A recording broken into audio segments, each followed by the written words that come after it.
Communist கட்சியோ விடுதலை சிறுத்தைகளோ இந்திய union முஸ்லீம் லீக்கோ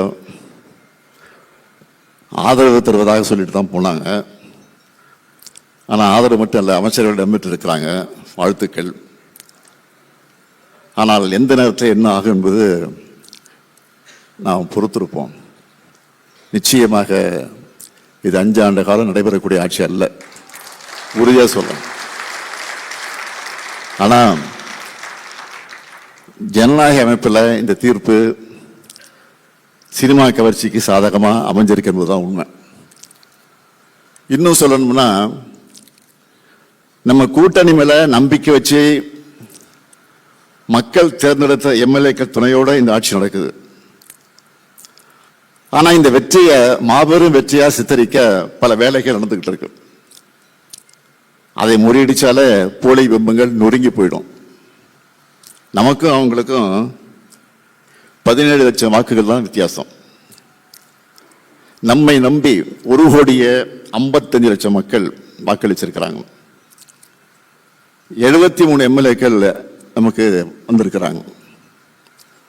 இன்னும் சொல்லணும்னா, நம்மளோட தோல்விக்கே இன்று மக்கள் எல்லாம் பெரும்பான்மையாக வருத்தப்பட்டு இருக்கிறாங்க. நீங்க கூட மீடியாவில் நிறைய பேட்டிகளை பார்த்துருப்பீங்க. பொதுமக்கள் நம்மளோட சாதனைகளை சொல்லிட்டு வாக்களிக்கும் போது சும்மா மாற்றி போட்டோம்னு சொல்றாங்க.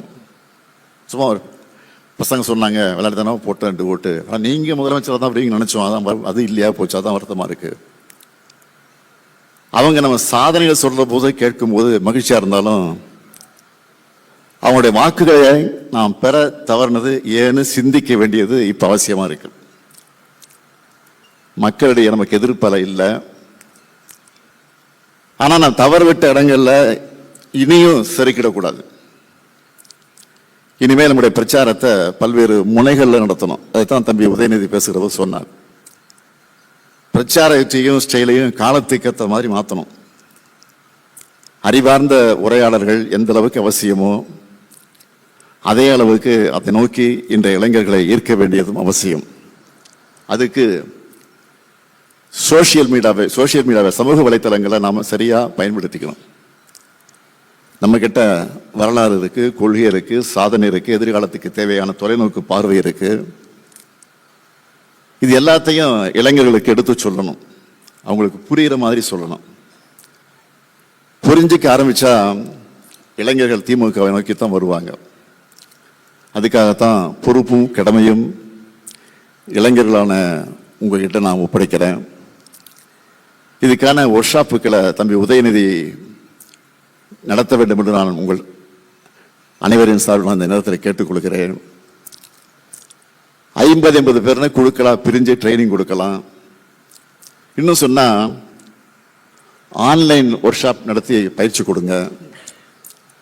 கண்டென்ட் உருவாக்குறது ஆர்கனைஸ்டாக செயல்படுறது தொடங்கி டெக்னிக்கலாக என்னென்ன செய்யணும், எப்படியெல்லாம் கிரியேட்டிவாக செய்யப்படணும், முழுமையாக இந்த ஒர்க் ஷாப்பில் பயிற்சி அளிக்கணும்.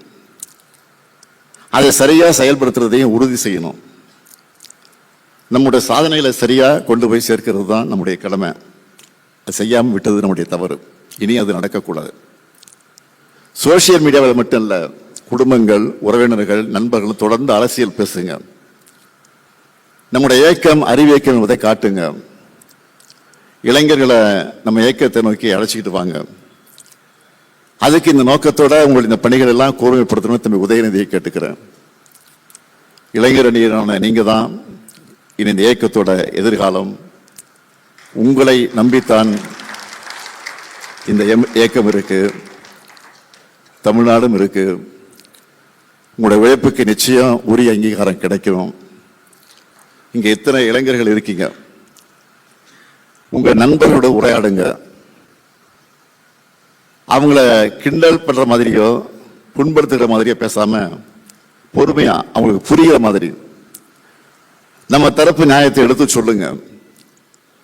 நம்ம ஆட்சியில் இருந்தப்போ இருந்ததை விட இப்பதான் நிறைய இளைஞர்கள் தீவிரமா திமுகவை ஆதரிக்க தொடங்கி இருக்கிறாங்க. இப்படி ஒரு இயக்கம் தோத்துடுச்சே, இந்த இயக்கத்துக்காக நாம தான் உழைக்கணும்னு நினைக்கிறாங்க. சோசியல் மீடியாவில் நாங்கள் உழைக்க தயாராக இருக்கிறோம், எங்களை பயன்படுத்திக்கணும்னு சொல்லி என்னை மென்ஷன் பண்ணி நிறைய பேர் பதிவுகளை போட்டுட்டு வராங்க. அடுத்த 50 ஆண்டுகள் இந்த இயக்கத்தை இயக்க போகிறது உங்களை போன்ற இளைஞர்கள் தான்.